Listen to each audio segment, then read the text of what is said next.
I started off working at a non-profit organization where we were helping place volunteers in non-profit organizations. It was a standard NPO, we were getting funded, but fortunately we received grant funding. And through this grant funding, we kind of re-looked at where we wanted to go. Because we were getting grant funding, we were growing, but there was a limit to how much we could scale our impact. And so with this grant funding, we kind of looked at what was the best way to use it. Instead of just putting it into the company, the founder developed a for-profit company using these funds and was able to actually upscale the service that we were providing and sell it to corporates. And that allowed us to scale our impact quite significantly, get more income, but also provide an improved service to the community free of charge. And this to me was just amazing. I was so amazed by this, and that started my passion for social entrepreneurship. I'd always been fascinated about social development, and my background is in the humanities sector. But this I was just like, this is the way that we have to go, because there are so many challenges that we face today, and we need to be able to scale our impact in order to reach everyone. And so I was luckily able to get funding to go to my master's, and then I did it in business because to kind of better understand this concept of social entrepreneurship. So today I'm going to share a bit about what I learned from what I learned while I was doing my master's. Awesome. Okay, cool. So social entrepreneurship is not a new idea. It's not a new concept. It's been around, and you could argue that it was around since the first person who developed the wheel or created the wheel, because that had a massive impact and it helped society to move forward. However, the term itself was only coined in 1972, and it was described as the need to use managerial skills to address social challenges and also business challenges. And over the last 20 years, it's become increasingly prominent, purely because a range of global trends that are influenced by social, political, and economic trends as well. And these trends are predominantly the move away from the country providing services to you, because of limited resources. They weren't able to provide the same services anymore, and so these were being reduced. And also an increase in market orientation, where traditional services that were provided by the state were now being either privatized or devalued or deregulated, so no longer again being provided.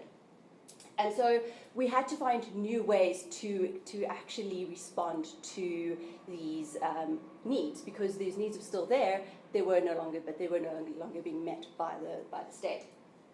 Okay, so this is a kind of a global trend that happened, and different kind of areas had different responses to it. So American and the European tradition, because that's a new country or continent.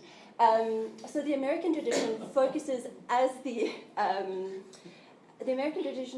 on personal skills and the hero social entrepreneur. So they focus on personal responsibilities and people responding to the issues, so innovation. Whereas the European tradition, because they had that very strong market state, they focused more on, now that these services were being removed, collaboratively working together in a non-profit kind of way to meet these needs. So those are kind of the two main broad themes or schools of thought that contributed to the early literature of what social entrepreneurship was. And within that, we now have broad themes of the hero social entrepreneur, like someone who comes in and incorporates innovative ways to address these problems and brings in new innovative processes, etc. And then you've got your different types of organizations. So your ideal type versus the spectrum. With the European tradition, there are also different schools within the American and European tradition. So that there's a lot of literature on social entrepreneurship, and I could actually spend a very long time talking about it, but I'm going to try and keep this as brief as possible.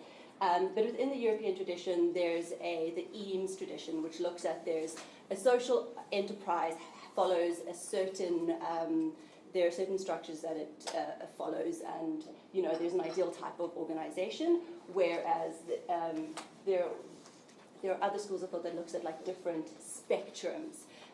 So is it a non-profit, but it has like some market orientation, or is it a for-profit that focuses only on social impact kind of product? Okay, so there's a lot, and we'll touch on that a bit more, and I think we'll get a good sense of these different types of organizations from the various speakers that are presenting today as well. And again, a main component of that is what resource strategies and processes are being used within a social enterprise. Okay, so key constructs. There is no unified definition of social entrepreneurship, social enterprise. It means different things to different people, and it's an incredibly broad term because social is really hard to define. How do you define social? And entrepreneurship in itself is also really, really difficult to define. So instead of thinking what is social entrepreneurship, I just look at some of the key constructs that makes a social enterprise or a social entrepreneur. And one of the 5 key things are social value, market orientation, innovation and opportunity recognition, and then stakeholder engagement, as well as an aspect of social change movement or systems change, because there's a problem with the way that we're doing things, and we're trying to look for new ways to respond to that issue.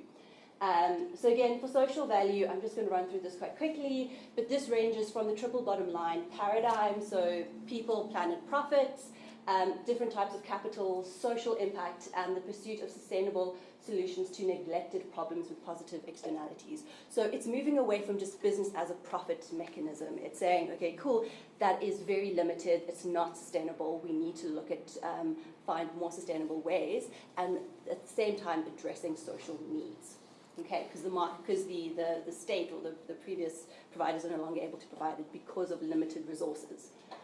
Market orientation, so it's the pursuit of assets and wealth to create community benefit with at least in part trade in a marketplace.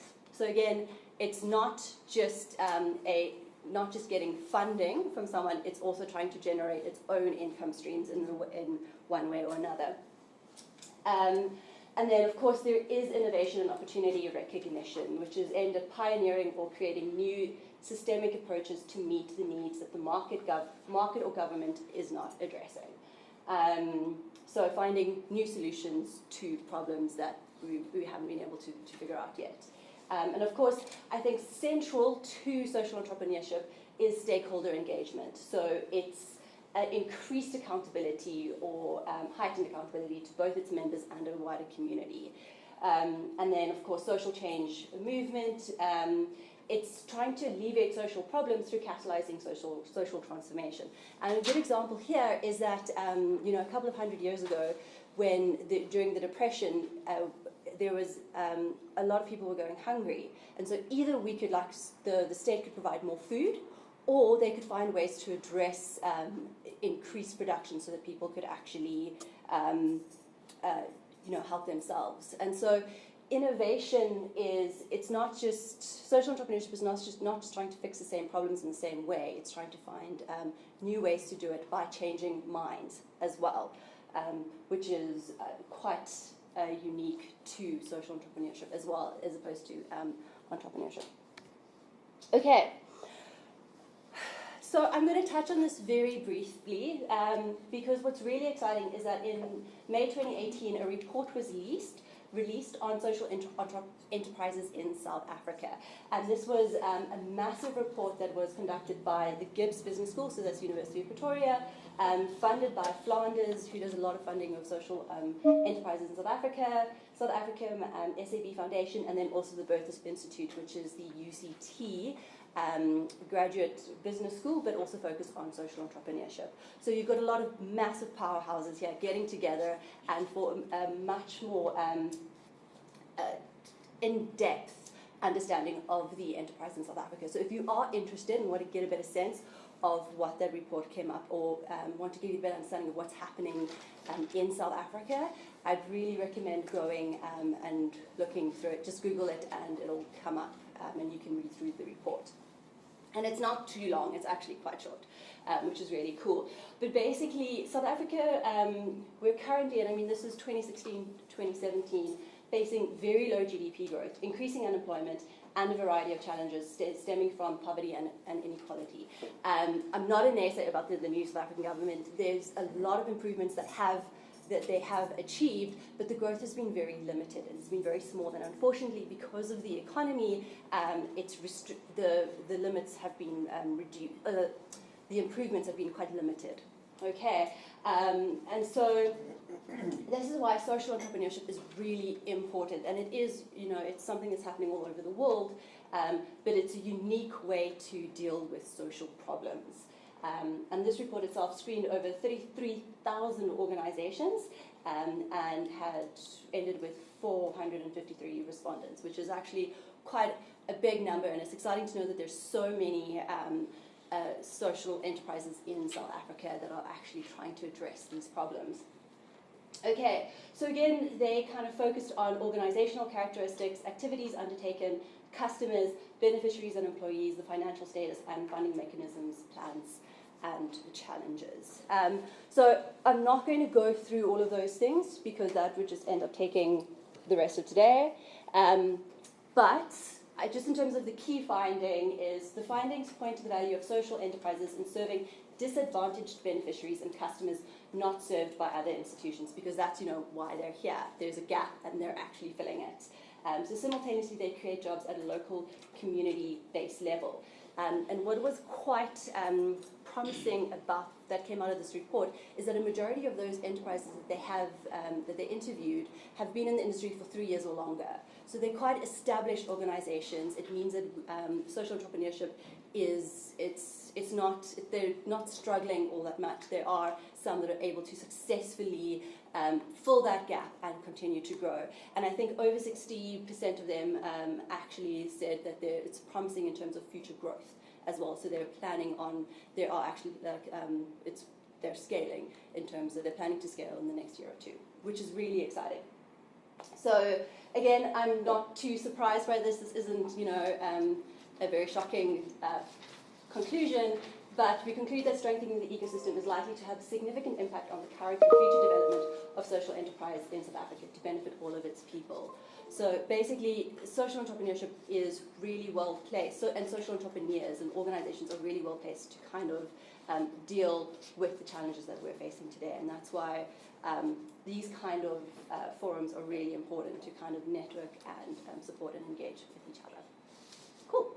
So that is just a quick introduction into the background of social entrepreneurship and just a quick overview of the landscape.